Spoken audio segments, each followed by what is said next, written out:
Hello दोस्तों, कथा साहित्य चैनल में आप सभी का एक बार फिर से स्वागत है। आज हम आपके लिए एक और नई कहानी लेकर हाजिर हुए हैं, जिसका नाम है कोड़ों की सजा, जिसे गोनू झा के द्वारा लिखा गया है। तो आइए कहानी शुरू करते हैं। मिथिला नरेश कला प्रिय व्यक्ति थे। अपने राज्य में कला प्रेमियों को प्रोत्साहित करने के लिए वे प्रायः प्रतियोगिताओं का आयोजन कराते रहते थे। विभिन्न त्योहारों के अवसर पर राज दरबार की ओर से विभिन्न तरह के मनोरंजक कार्यक्रमों का आयोजन वे कराते रहते थे, जिसके माध्यम से कलाकारों को इतनी आमदनी हो जाती थी कि वे अपनी कला साधना में सालों भर लगे रहते थे। कलाकारों के प्रति मिथिला नरेश की सदाशता की चर्चा दूर दूर तक फैली हुई थी। बाहर से आने वाले कलाकारों के लिए मिथिला नरेश का दरवाजा हमेशा खुला रहता था। प्रायः कलाकार किसी आवश्यकता के समय राज दरबार जाते और मिथिला नरेश के समक्ष अपनी कला का प्रदर्शन कर उनसे कुछ न कुछ पारितोषिक प्राप्त करके लौट आते थे। मिथिला नरेश ने आगंतुक कलाकारों की सुविधा के लिए एक कक्ष का निर्माण कराया था। आगंतुक कलाकारों के स्वागत तथा मिथिला नरेश से उनकी मुलाकात कराने के लिए एक कक्षपाल की नियुक्ति उन्होंने की थी। मिथिला नरेश ने बाहर से आए कलाकारों और मिथिला के जरूरतमंद कलाकारों से किसी भी क्षण मिलने की अपनी स्वीकृति दे रखी थी, लेकिन उन्होंने कक्षपाल को यह अधिकार भी दे रखा था कि वह यह जांच परख ले कि कलाकार वाकई कला साधक है और जरूरतमंद है।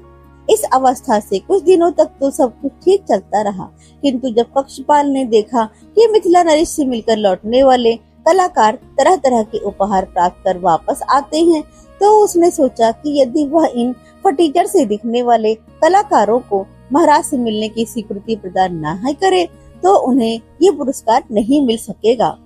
फिर उसने मन में विचार आया, क्यों ना वह इन आगंतुकों से सौदा करे कि महाराज से मिलना है तो उनसे प्राप्त होने वाली पुरस्कार राशि का 25% वे कक्षपाल को प्रदान करेंगे। और इस निर्णय पर पहुंच जाने के बाद दूसरे ही दिन कक्षपाल कलाकारों से उनकी पुरस्कार राशि का 25% वसूल करने लगा।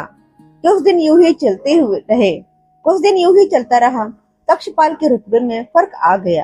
कहाँ उसे कलाकारों के स्वागत के लिए नियुक्त किया गया था और कहाँ वो कलाकारों से दबंगता से पेश आने लगा। उसके कर्तव्यों में यह बात शामिल थी कि मिथिला नरेश से मिलने की इच्छा रखने वाले कलाकारों की वह जांच परख ले कि वह वाकई कला साधक है या नहीं, मगर वह इस नीति वाक्य को भूलकर हर उस व्यक्ति को महाराज से मिलने की इच्छा पूरी करने लगा जो उसे 25% का भुगतान करने को तैयार हो जाता।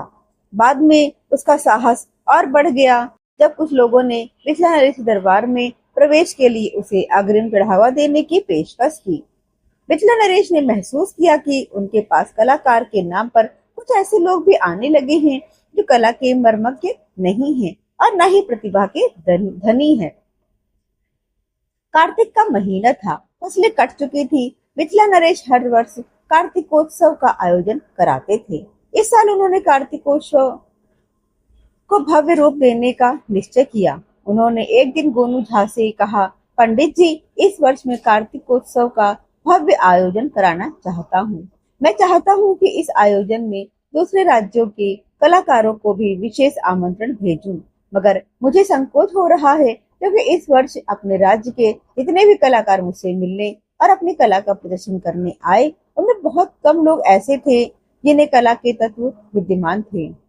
मुझे समझ में नहीं आ रहा था कि मिथिलांचल में कला की अधोगति क्यों हो रही है। बड़े और सिद्धहस्त कलाकार इस वर्ष मुझसे मिलने क्यों नहीं आए। जब गोनू झा ने मिथिला नरेश के मुंह से यह बात सुनी तो वे गंभीर हो गए।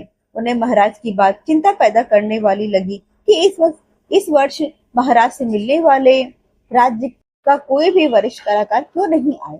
उन्होंने सोचा कि निश्चित रूप से कोई ऐसी गंभीर बात है जिससे कलाकार राज्य विमुख हो रहे हैं, अन्यथा कला को अपने राज्य में प्रोत्साहित करने वाले मिथिला नरेश से कोई वरिष्ठ कलाकार मिलने वाला कोई क्यों नहीं आएगा। गोनू झा ने मिथिला नरेश से कहा, महाराज, आप कार्तिकोत्सव की तैयारियों का निर्देश जारी करें और मुझे एक हफ्ते का समय दें। मुझे नहीं लगता कि 1 वर्ष में मिथिला में कला की अधोगति हो गई है। यदि राज दरबार में अच्छे कलाकार नहीं आ रहे हैं तो इसका कुछ और भी कारण हो सकता है।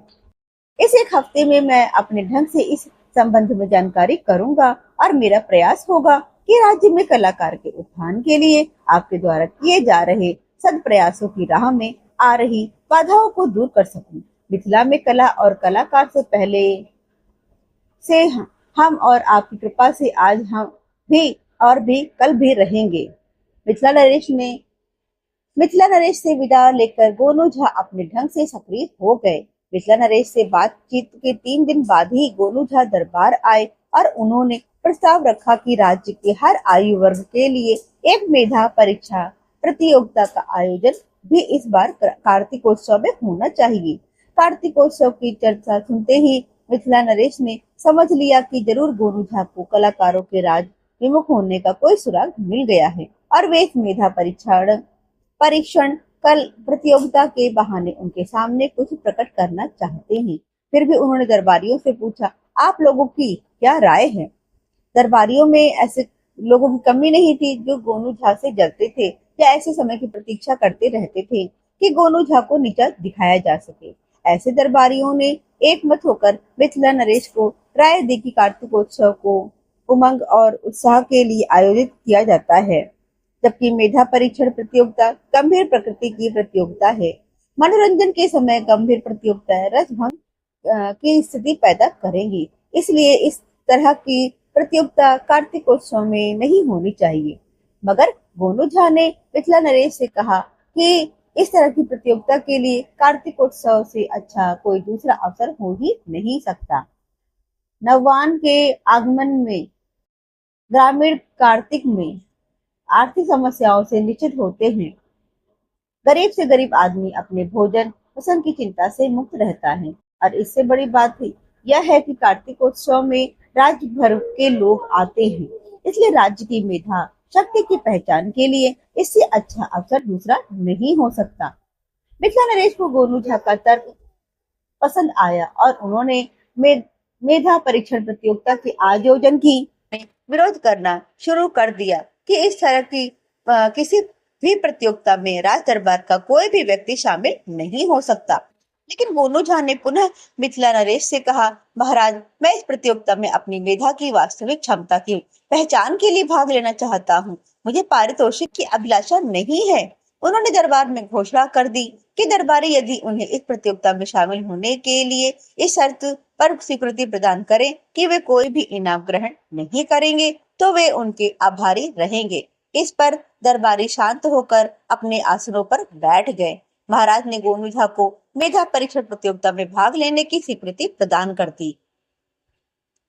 इसके 4-5 दिन बाद मिथिला का प्रसिद्ध कार्तिकोत्सव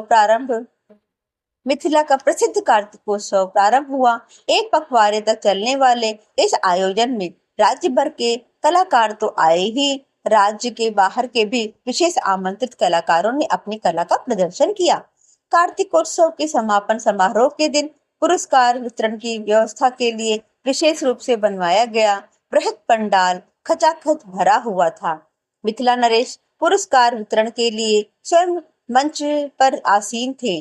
सबसे पहले मेधा परीक्षण प्रतियोगिता के परिणाम सुनाए गए। गोनू झा का प्रदर्शन सर्वश्रेष्ठ निरूपित हुआ था, लेकिन उन्होंने घोषणा कर रखी थी कि वे पुरस्कार नहीं लेंगे, इसलिए उनके बाद प्रथम, द्वितीय, तृतीय स्थान पर आए लोगों को पुरस्कार दिए गए। इस पुरस्कार वितरण के बाद मिथिला नरेश ने अपनी ओर से गोनू झा को कुछ इनाम देने की इच्छा जाहिर की। तब गोनू झा ने कहा, यदि महाराज मुझे कुछ देना चाहते हैं तो मुझे मुंह मांगा इनाम देंगे। उनकी बात सुनकर पंडाल में बैठे दरबारियों में कानाफूसी होने लगी। अंततः मिथिला नरेश ने गोनू झा से पूछा, हाँ पंडित जी, आप बताएं कि आपको क्या इनाम चाहिए। गोनू झा ने कहा, मुझे नंगी पीठ पर 1000 कोड़ों का इनाम दें। उनकी यह मांग सुनते ही पंडाल में सन्नाटा छा गया। पंडाल में बैठे ईर्ष्यालु दरबारियों के मुंह खुले के खुले रह गए। गोनू झा की मांग इतनी अप्रत्याशित थी कि दरबारियों की समझ में नहीं आया कि आखिर गोनू झा इस तरह 1000 कोड़ों की मार क्यों खाना चाहते हैं। 5-10 कोड़े की तो आदमी बेदम हो जाता है और गोनू झा 1000 खाएंगे या आत्महत्या नहीं तो और क्या है। मिथिला नरेश भी हस्तप्रभ थे।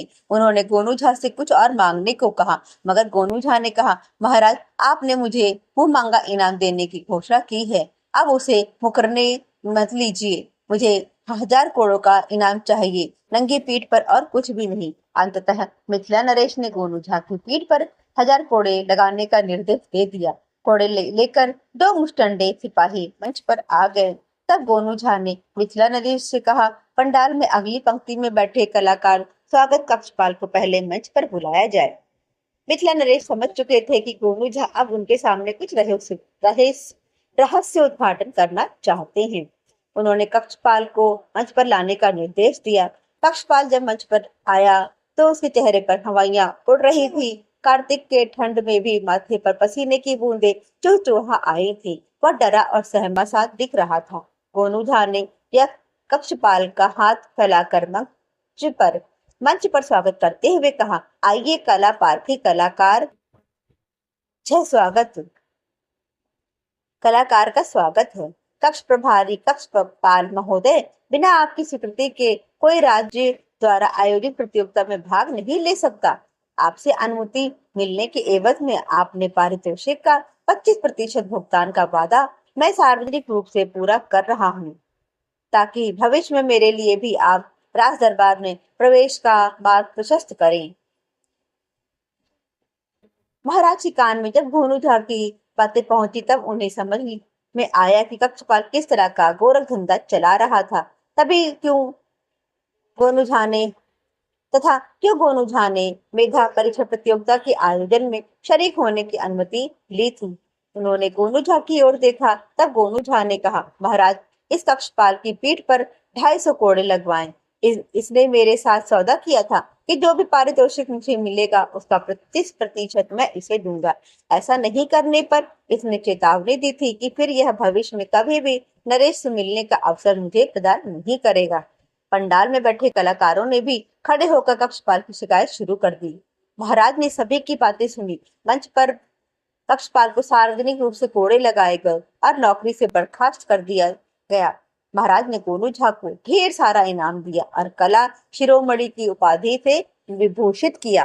कार्तिकोत्सव में भाग लेने आए कलाकारों ने मुक्त कंठ से गोनू झा की प्रशंसा की और गोनू झा से ईर्ष्या रखने वाले दरबारी अपना समूह लेकर लौट आए।